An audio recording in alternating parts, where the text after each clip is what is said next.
The battlefield still smoked. Ash drifted in the wind like the remains of burned snow, black and gray. Corpses lay where they had fallen, human and alien alike, sprawled across the muddy craters of the valley. The war between the Dominion of Earth and the Zarathi Confederacy had left nothing alive in its wake, except one man. Sergeant Marcus Hale pulled his cracked helmet free and let it fall to the ground. The sound of shrapnel rain still echoed in his ears, muffling the silence that had replaced the screams. His pulse slowed, but his body remained tense, rifle gripped tight against his chest. He stepped over broken armor plates, past twitching limbs, through puddles reflecting firelight. Then he saw her. A figure collapsed against the scorched trunk of a tree, one arm cradling her ribs. Not human. Her tall frame, ash-white skin, and the curved horns cresting from her head made her unmistakably Zarathi. But she was no ordinary soldier. The runes etched into her armor glowed faintly, signifying a warrior caste, the kind that could tear through platoons like a storm. Marcus raised his rifle. His orders had been clear: no survivors.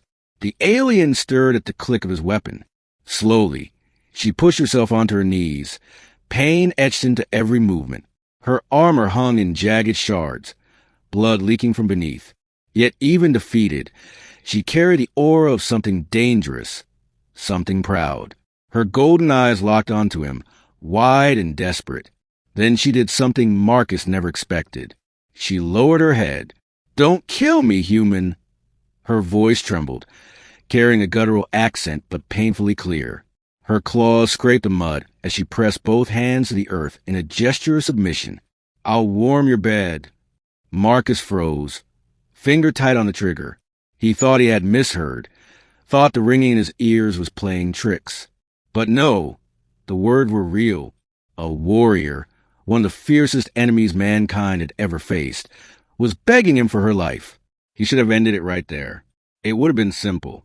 A pull of the trigger, a flash, and she'd be gone. But something about the way she trembled held him back. "Get up," he said, his voice sharp. She flinched but obeyed. Slowly, painfully, she pushed herself upright on her knees.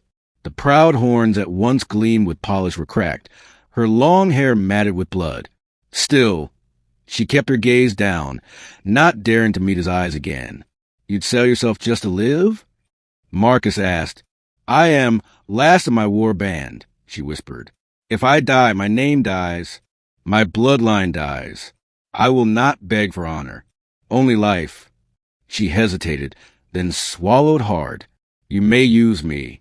I will keep you warm, serve you, obey. Just don't end me." Marcus gritted his teeth. She was the enemy. Her kind had slaughtered human colonies, burned cities, left children screaming in the rubble. He remembered comrades cut down by warriors just like her. And yet, there she was on her knees, surrendering everything. His rifle lowered, almost against his will. "What's your name?" The alien blinked, startled by the question. "Veil Lyra," she said at last. "Daughter of the Blade Mother. Once commander of the Crimson Flight." "Not anymore," Marcus muttered. He holstered his rifle and yanked a length of flex cuffs from his belt. "Hands! Now!" She obeyed, letting him bind her wrists. Her skin was strangely warm against his gloves, almost feverish. They marched through the wasteland together. Marcus led, Veil Lyra followed, limping but silent. She kept her head low. But every so often he caught her glancing at him, her golden eyes unreadable. When night fell, he built a small fire in the ruins of a bunker. He sat with his rifle across his lap, watching her. She didn't try to run, didn't try to fight. She simply sat near the fire's edge, hugging her knees, blood drying across her skin. Finally, she spoke. "Why did you not kill me?" Marcus stared into flames. "Don't know yet." "You hate us. I smell it on you." He didn't answer. "You should have shot me. I would have welcomed it. Once. But now," her voice cracked, "now I just want to breathe another day." Marcus looked at her then, really looked. She wasn't just a warrior anymore. She was broken, desperate, clinging to life in the only way she knew. The days that followed blurred. Marcus scouted for food and water, dragging Veil Lyra with him. She never resisted. Sometimes she stumbled, and he caught her before she fell. Other times, she would speak softly, almost like a child. "Human," she asked one night, "your people, do you take captives as slaves?" "Not anymore," Marcus replied. "Then what am I?" He had no answer. By the third week, her wounds had mostly healed. The proud sharpness returned to her features, though her wrists still bore the marks of his cuffs. She no longer begged, no longer trembled. Instead, she began to question. "Why do you fight us?" she asked as they walked through the ruins of a village. "You invaded us first." Marcus shot back. She tilted her head. "We were told humans struck first." Marcus frowned. Lies, or just propaganda. He couldn't be sure anymore.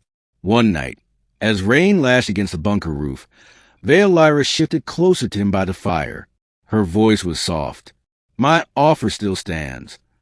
Marcus stiffened. "What offer?" "To warm your bed." She leaned in, golden eyes glowing in the firelight. Not as a warrior, not as an enemy, as a woman. His throat went dry. For weeks, he had tried to see her only as a prisoner, as the enemy. But now, with her so close, he couldn't ignore the truth. She was beautiful in a fierce, alien way. "I'm not going to use you like that," he muttered. "Then free me." "Can't do that either." She smiled faintly, the first he had seen. "Then we are both prisoners." The war raged on, but out there, in the ashes, something else grew. Trust. Marcus began uncuffing her wrists at night. She never betrayed it. She shared her knowledge of the land, helped him scavenge, even hunted small prey with her claws. And sometimes, when the nights grew cold, she lay close beside him, sharing her warmth without a word, not as a bargain, not as desperation, simply because she wanted to. One morning, they spotted a patrol of human soldiers. Marcus waved them down, relief flooding him. At last, rescue.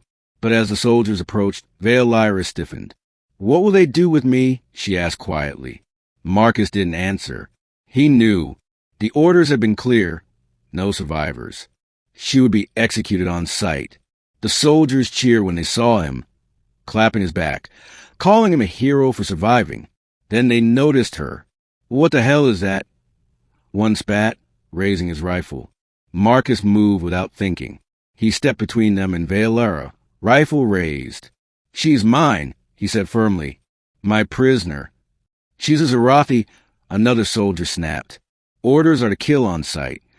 "I said she's mine," Marcus growled. The squad hesitated. Marcus Hale was decorated, respected. But to shield the enemy? Finally, their commander shrugged. "Fine. Bring her to HQ. Let command deal with her." That night, Lyra whispered, "You protected me." "Why?" Marcus didn't know. He only knew that the thought of watching her die now twisted his gut in a way he couldn't bear. "Because I gave you my word," he said. When they reached headquarters, Lyra was dragged into a cell. Marcus fought, argued, demanded she be spared. But the generals only shook their heads. "She's an enemy combatant. She dies tomorrow." Marcus lay awake that night, staring at the ceiling. He remembered her first words, whispered through blood and fear. "Don't kill me, human. I'll warm your bed." He realized then it had never truly been about survival.